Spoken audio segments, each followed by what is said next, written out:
एवं anti terrorist front India प्रमुख वीरेश सांडिल्य के साथ अंबाला में गुरुद्वारा में की कट्टरपंथियों ने घिनौनी राजनीति। अंबाला पहुंचे शिवसेना हिंदुस्तान प्रमुख पवन गुप्ता, खालिस्तान और भिंडरावाला समर्थकों पर भड़के बाबा सिद्दीकी जैसा वीरेश सांडिल्य के साथ न होने दे हरियाणा सरकार।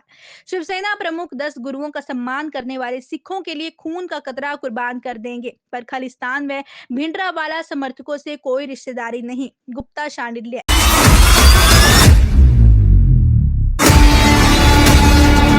से लेके गुरु गोविंद सिंह जी तक गुरु ग्रंथ साहब जी के प्रति श्रद्धा रखने वाले किसी भी गुरसिख से हमारा कोई झगड़ा नहीं। लेकिन जो खालिस्तानी आतंकवादी जर्नैल सिंह भिंडरावाले के कोई समर्थक हैं, उसके कोई सगे होने का दावा करते हैं, उनसे हमारी कोई रिश्तेदारी भी नहीं है। ना हम डरते हैं, ना हमें डरने की कोई आवश्यकता है। कोई काम ना करें जिससे जो देश के धर्म की सेवा के लिए तत्पर है उसकी आप कुछ राजनीतिक कारणों से हत्या करा दो और बाद में आप कहो कि हम तो इस महान शख्सियत की पूजा करना चाहते थे। ऐसा कुछ नहीं होना चाहिए। देखिए, एक राष्ट्रीय स्तर पे बैठकें चल रही हैं। शिवसेना हिंदुस्तान जो राष्ट्र स्तर पे हिंदुओं को और सनातन को मजबूत करने की रणनीति तैयार कर रहे हैं, आज उन्हीं के तहत एक बैठक के सिलसिले में पवन गुप्ता जी यहाँ आए थे। और एक मसला मेरा भी था जो मैंने इनको 3-4 दिन पहले रखा था। जिस तरह की गुरुद्वारों में पवित्र गुरु ग्रंथ साहब के सामने जिस तरह गुरु ग्रंथ साहब की बेअदबी कुछ ऐसे खालिस्तानी और जर्नैल सिंह भिंडरावाले समर्थक लोगों के भोगों में कर रहे हैं, इनको लेके भी मैंने इनसे बात की थी कि इसको लेके, क्योंकि हिंदू सिख भाईचारे में एक पाड़ पाने की साजिश रेडिकल्स जो भिंडरावाले समर्थक है वो कर रहे हैं, नहीं होना चाहिए। मैंने इनको बताया कि पहली पातशाही से लेकर 10वीं पातशाही से प्यार करता हूँ। और हम तो ये भी कहते हैं कि गुरु तेग बहादुर ने जो है तिलक के लिए कुर्बानी दी, 10वें गुरु ने सनातन को बचाने के लिए कुर्बानी दी। तो गुप्ता जी ने उसको लेकर भी आज ये डासना गए हुए थे। बड़ी पंचायत थी वहाँ समाज की, हिंदुस्तान के सनातन के सम्मान की बात थी। आज वहाँ आर पार की लड़ाई लड़के आए। तो आज ये बात जो है इसको लेके एक अलग भी रणनीति एक राष्ट्रीय स्तर पे ये बनाने जा रहे हैं। तो मैं पवन गुप्ता जी का आज मैंने यहाँ अपने जेल लैंड निवास पर स्वागत किया। और उससे पहले हमने उसके बाद एक चर्चा की कैसे हमने राष्ट्रीय स्तर पे हरियाणा, पंजाब, चंडीगढ़, हिमाचल, दिल्ली, यूपी और उत्तराखंड के अंदर हमने सनातन को मजबूत करके एक राष्ट्रीय स्तर पर बड़े फैसले लेने हैं। तो मैंने अपनी भी बात रखी। जो हमारे एक सरदार जोत सिंह जो जलियांवाले बाग के चश्मदीद गवाह थे, जिनके साथ मेरा पारिवारिक रिश्ता था, सरदार जोत सिंह जिनके साथ मैं प्राणा जुड़ा हूँ, जिनके बेटे सरदार कृष्णजीत सिंह बहुत बड़े अफसर रिटायर हैं चंडीगढ़ से, उनका बेटा जो मेरे पड़ोस में रहता है इसी सेक्टर में, सरदार त्रिलोचन सिंह 80 साल के थे, 82 साल के, उनका निधन हो गया। वहाँ मैं गया, परिवार की तरफ से मैं बोलना चाहता था, श्रद्धांजलि देना चाहता था, क्योंकि सरदार जोत सिंह का एक बहुत बड़ा योगदान है। फ्रीडम फाइटर थे वो, स्वतंत्रता सेनानी थे हमारे, वो परिवार हमारा अपना था। लेकिन वहाँ जर्नैल सिंह भिंडरावाला समर्थकों ने जिन्होंने मेरा दफ्तर फूंक दिया, उन्होंने वहाँ गुरु ग्रंथ साहब की हाजिरी में माइक ही कब्जा कर लिया। और बाद में मुझे उनके परिवार ने बताया कि जिन्होंने ये कब्जे किए माइक हमारे, आपको बोलने नहीं दिया, हम उनको जानते भी नहीं थे वो कहाँ से आए। तो ये बात भी रखी, भाई साहब बताएंगे पवन जी। और मैं आज विश्व हिंदू तख्त की तरफ से, अपने ब्राह्मण महापंचायत की तरफ से जहाँ इनको पगड़ी और सरोपा दूंगा। और मैं इनको इतना विश्वास दिलाता हूँ, आज इनके साथ मेरे निवास पर इनके साथी भी पहुंचे हैं भारी संख्या में।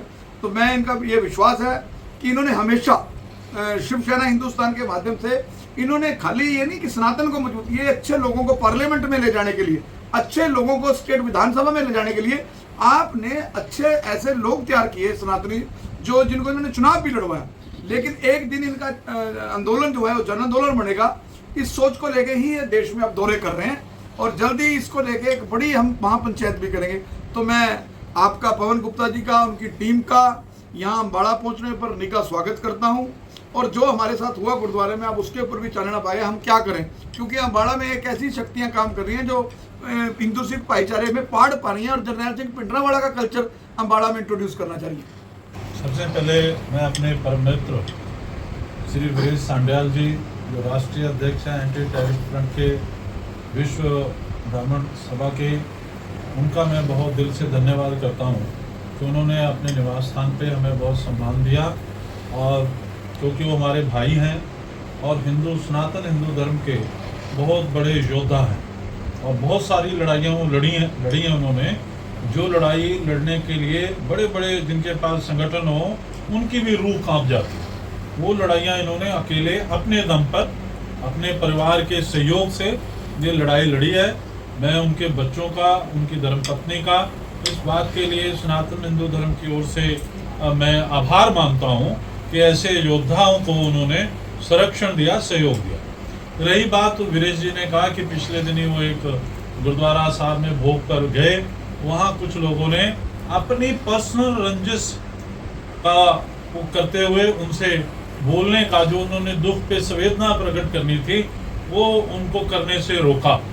मैं तो ये मानता हूँ कि गुरु नानक देव जी से लेके गुरु गोविंद सिंह जी तक, गुरु ग्रंथ साहब जी के प्रति श्रद्धा रखने वाले किसी भी गुरसिख से हमारा कोई झगड़ा नहीं है। लेकिन जो खालिस्तानी आतंकवादी जर्नैल सिंह भिंडरांवाले के कोई समर्थक हैं, उसके कोई सगे होने का दावा करते हैं, उनसे हमारी कोई रिश्तेदारी भी नहीं है, ना हम डरते हैं, ना हमें डरने की कोई आवश्यकता है।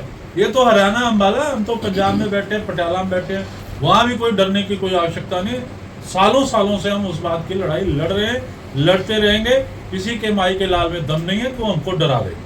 रही दूसरी बात कि इन्हें क्या करना चाहिए, उसके लिए मैं एक बात कहना चाहता हूँ कि गुरुजी की एक बार दरबार में कुछ सिख शिकायत लेकर के गए कि ये जो पानी पिलाने वाले हैं, ये हम जिनको तीरों से घायल करते हैं, जख्मी करते हैं, उन दुश्मनों को भी भाई घनैया जी जो है पानी पिला देते हैं और उन्हें दोबारा तैयार कर देते हैं हमारे खिलाफ युद्ध लड़ने में। तो गुरुजी ने भाई घनैया जी को बुलाया और उनसे कारण पूछा, तो उन्होंने कहा कि मुझे तो कहीं भी दुश्मन नहीं नजर आता, मैं तो जिनको पानी पिलाता हूँ उनमें आपकी छवि नजर आती है। तो गुरु गोविंद सिंह जी उनके जवाब से बड़े संतुष्ट हुए और उन्होंने कहा कि आज के बाद आप मरहम पट्टी भी करें और बराबर करें, जो हमारी ओर से लड़ रहे हैं, जो हमारे विरोध में लड़ रहे हैं, उनकी भी मरहम पट्टी करें। तो भाई घनैया जी की जो सेवा का कार्य था, वहीं से रेड क्रॉस की नींव पड़ती है, वहीं से ये रेड क्रॉस जो है उसकी शुरुआत मानी जाती है। ऐसा हमने बचपन में धर्म पोथियों में पढ़ा। तो जब गुरुजी महाराज गुरु गोविंद सिंह जी उन लोगों के प्रति ईर्ष्या नहीं रखते थे जो तीर तलवार से उनके खिलाफ लड़ रहे थे, उनके प्रति भी, उनके जख्मों के पर भी भाई घनैया जी को उन्होंने दवाई, पट्टियां, वो समय जो चीजें उपलब्ध थी। ये लोग जो आज गुरु गोविंद सिंह जी के नाम पे, गुरु गोविंद सिंह जी के पैरोकार के नाम पे जो वीरेश जी के साथ करना चाहते हैं कि गुरु घर में नतमस्तक हुए व्यक्ति को, किसी मरे हुए व्यक्ति के प्रति श्रद्धा के फूल नहीं अर्पित करना देना चाहते, उनकी रूहें कहीं ना कहीं औरंगजेब से मेल खाती हैं, कहीं ना कहीं वो औरंगजेब के गलती से रास्ते पे चले गए। तो हमें अपने रास्ते से जाना है, मानवता के रास्ते से जाना है। जो गुरु गोविंद सिंह जी ने भाई घनैया जी को सबक सिखाया, हम उस रास्ते से जाएंगे। हमारा सिखों से, सिख पंथ से, गुरु ग्रंथ साहब जी की शिक्षाओं से कोई भी हमारा मतभेद नहीं है। हम श्रद्धावान हैं उनके गुरुद्वारा साहब के प्रति, गुरु ग्रंथ साहब के प्रति। पर कोई जर्नैल सिंह भिंडरांवाला का नाम लेकर के हमें डराने की कोशिश करेगा तो हम उस बात से भी मुनकर हैं कि हम डरने वाले नहीं हैं। बस वो लोग अपने ध्यान से देख लें मुंबई में क्या हुआ है। बाबा सिद्दीकी को भी थ्रेट परसेप्शन आई थी और उन्होंने सत्ता में थे, ध्यान नहीं दिया। तो बाबा सिद्दीकी को, जो मुस्लिम हैं, एनसीपी के लीडर हैं, अजीत गुट के नेता हैं, उनको कल गोलियों से उड़ा दिया। तो ऐसा कोई काम ना करें जिससे जो देश के धर्म की सेवा के लिए तत्पर है उसकी आप कुछ राजनीतिक कारणों से हत्या करा दो और बाद में आप कहो कि हम तो इस महान शख्सियत की पूजा करना चाहते थे। ऐसा कुछ नहीं होना चाहिए। और मैं क्योंकि जानता हूं कि योगी आदित्यनाथ जी ने हरियाणा में बहुत धड़ल्ले से चुनाव प्रचार किया है, मोदी जी को भी हरियाणा में आके कहना पड़ा कि बटना नहीं है, नहीं तो जो बांटने वाले हैं वो सियासत करेंगे, वो कैबिनेट सजाएंगे। तो मोदी जी की आवाज को हरियाणा की जनता ने सुना है और वोट दिया है। अब मोदी जी और योगी जी की जिम्मेवारी है कि जो आतंकवाद के खिलाफ लड़ रहे हैं, सिर धड़ की बाजी लगा रहे हैं, अपने हाथ पे अपनी जान लेकर के भारत माता और तिरंगे के लिए लड़ रहे हैं, आतंकवादियों से लड़ रहे हैं, वो किसी राजनीति का शिकार ना हो, उनकी सुरक्षा किसी राजनीति की बलि नहीं चढ़नी। आप देख रहे हो दास्ताने हरियाणा। लाइक करें, शेयर करें, सब्सक्राइब करें और कमेंट करना मत भूलिए।